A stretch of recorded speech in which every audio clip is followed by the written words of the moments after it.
आज की इस वीडियो में हम सीखेंगे सलवार के पोंचे का डिज़ाइन बनाने के लिए। तो इसके लिए आपको 3 इंची लंबाई का बकरम का पीस लेना है और जिसकी चौड़ाई आपको 1.25 इंची रखनी है। अब हमने इसे इस तरीके से फोल्ड करना है और स्केल से इस तरीके से बीचों बीच क्रॉस मार्क लगाना है और इसकी कटिंग कर देनी है। तो ये हमारा इस तरीके का एंगल का पीस बन जाएगा। बस इसी तरीके से हमने गोल कटवर्क का पीस बनाना है। तो उसके लिए हमने यहाँ पर 2.5 इंची लंबाई का पीस लिया है जिसकी चौड़ाई आपको लेनी है 1.5 इंची के लगभग में।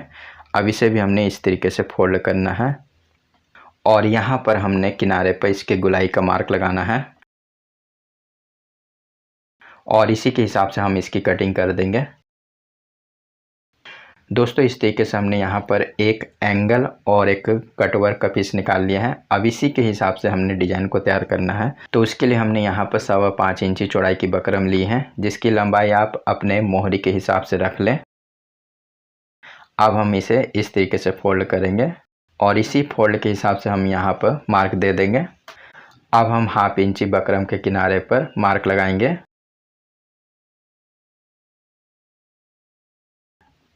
और इसे स्केल से सीधा कर देंगे।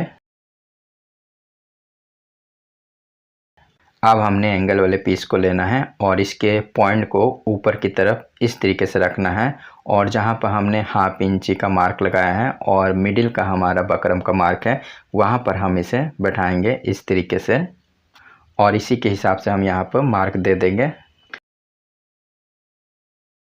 बस इसी तरीके से दोस्तों आपको पूरे बकरम में एंगल मार्क देते जाने हैं इस तरीके से।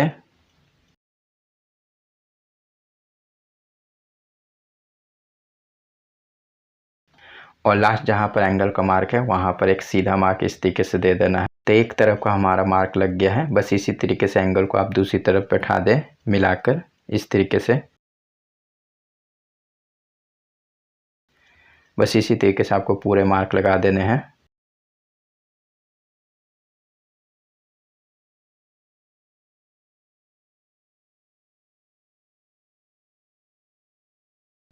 तो दोस्तों यहाँ पर हमारे एंगल के मार्क लग गए हैं। अब हमने कट वर्क को लेना है। इसे भी हमने मिडिल के मार्क के पास में इस तरीके से बैठाना है और मार्क लगाना है।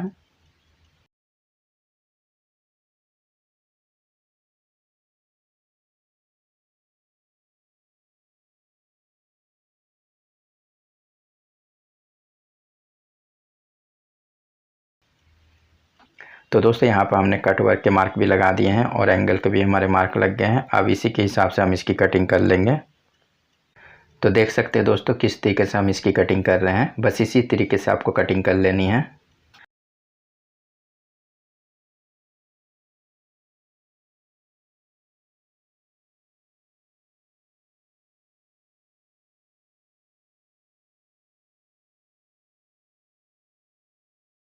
दोस्तों यहाँ पर हमने बकरम की कटिंग कर ली है। अब हम इसे कपड़े में चिपकाएंगे। तो ये हमने कपड़ा ले लिया है जिसकी चौड़ाई हमने लेनी है 7 इंची।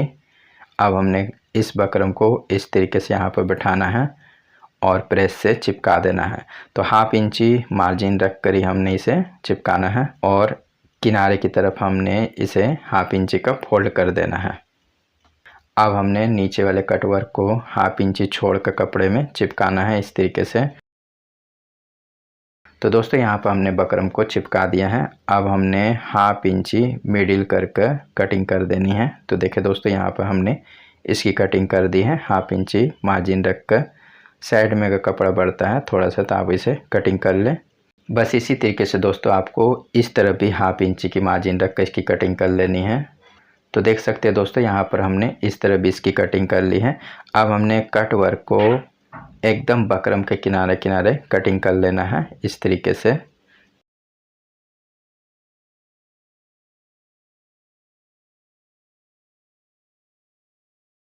तो दोस्तों यहाँ पर हमने इसकी कटिंग कर दी है। अब हम इसकी सिलाई करके आपको दिखाते हैं।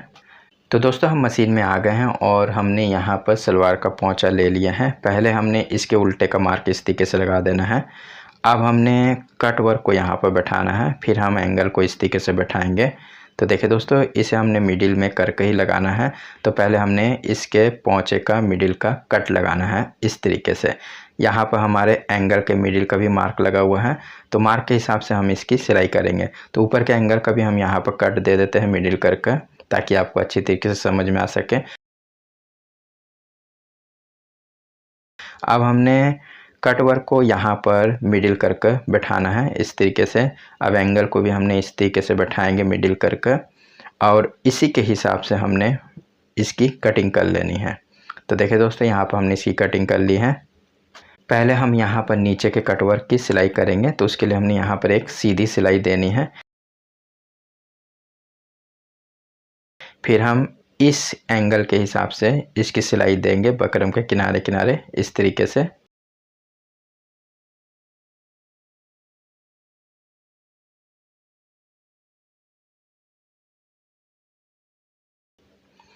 और इसी के हिसाब से हमने इसकी कटिंग कर देनी है। तो 1 पॉइंट की मार्जिन रखकर इसकी कटिंग कर दें,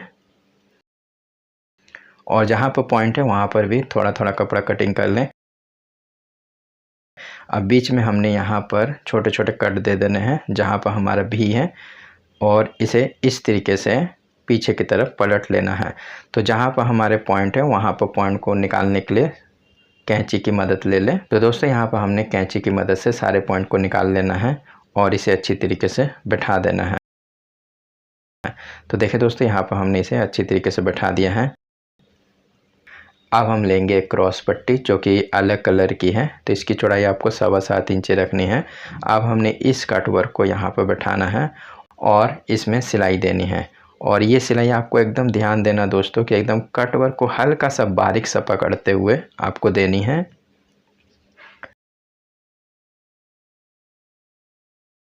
तो देखिए दोस्तों, यहाँ पर हमने इसकी सिलाई दे दी है।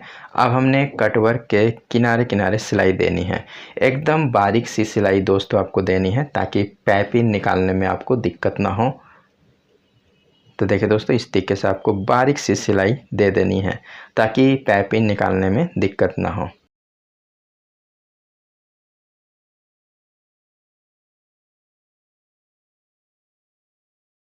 तो यहाँ पर हमारी सिलाई हो गई है। अब इसी के हिसाब से हम इसकी कटिंग कर देंगे। तो देखिए दोस्तों, एकदम बारीक सी मार्जिन रखकर आपको यहाँ पर इसकी कटिंग कर देनी है। जिस हिसाब से आपने सिलाई दी है उसी हिसाब से आप इसकी कटिंग कर लें। और जहाँ पर कट वर्क है उसके किनारे किनारे हल्का सा कैंची से कट लगा दें, और ध्यान देना दोस्तों कि सिलाई आपकी कटने ना पाए। अब हमने इसे पीछे की तरफ इस तरीके से पलट लेना है, और इस चीज़ का ध्यान देना दोस्तों कि पाइपिंग को निकालते हुए ही हमने इसे पलटना है। तो एकदम बारीक से हमने यहाँ पर सिलाई दी है, तो बारीक सी हमारी यहाँ पर पाइपिंग निकल जाती है।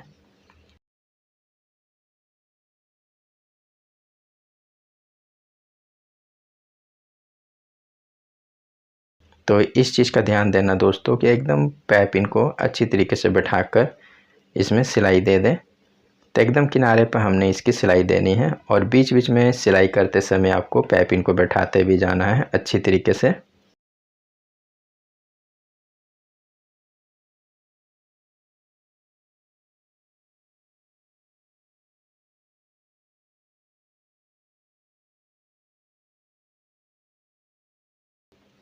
तो दोस्तों, यहाँ पर हमारे कटवर्क में पाइपिंग लग गई है। अब हमने एंगल वाले कटवर्क को सिलाई करना है। तो उसके लिए हमने यहाँ पे इसे पोंचे में बैठाएंगे और एक सीधी सिलाई देंगे इस तरीके से। अब हमने एंगल के हिसाब से इसकी सिलाई दे देनी है।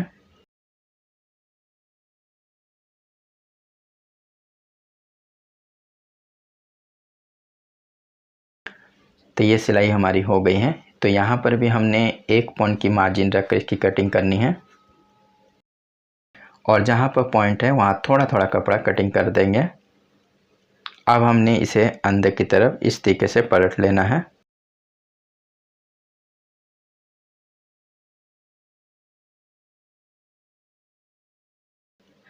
तो देखिए दोस्तों, यहाँ पर हमने पलट कर इसमें प्रेस में इसे अच्छी तरीके से बैठा दिया है। अब हमने नीचे वाले कटवर्क को लेना है और दोनों को मिलाकर इस तरीके से देख लेना दोस्तों। अब हमने नीचे वाले कटवर्क का जो ट्रायंगल है वहाँ से हमने 1/2 इंची नीचे की तरफ इस तरीके से मार्क लगाना है। अब इसे हमने पीछे की तरफ पलट लेना है, और यहाँ पर देखिए दोस्तों, जहाँ पर हमने नीचे की तरफ मार्क लगाया है ये मार्क आपको पीछे की तरफ लगाना है, और इसी के हिसाब से आपको बकरम भी ले लेनी है। जितनी चौड़ाई आपकी आ रही है उस हिसाब से आप बकरम ले लें। तो लगभग में आप 5 से 5.25 इंची चौड़ी बकरम ले लें। अब हमने इसे प्रेस में चिपका देना है। तो देखिए दोस्तों, इसे हमने प्रेस में चिपका दिया है। तो पहले हमने इस एंगल में सिलाई देनी है किनारे पर, यानी कि टॉप में सिलाई हमारी जाएगी ये।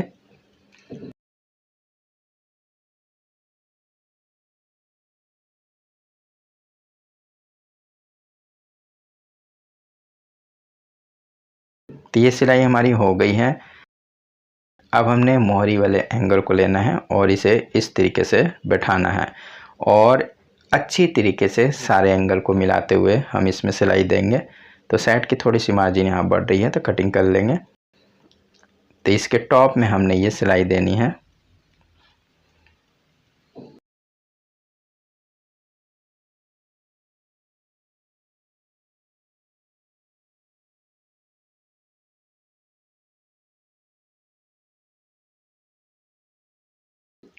तो देखिए दोस्तों, यहाँ पर हमारा डिजाइन बनकर तैयार हो गया है और काफ़ी अच्छा लगता है दोस्तों ये बनने के बाद में। तो दोस्तों, ये वीडियो आपको कैसी लगी ये हमें ज़रूर बताएं। वीडियो को लाइक और शेयर करना ना भूलें। वीडियो देखने के लिए धन्यवाद। Thank you.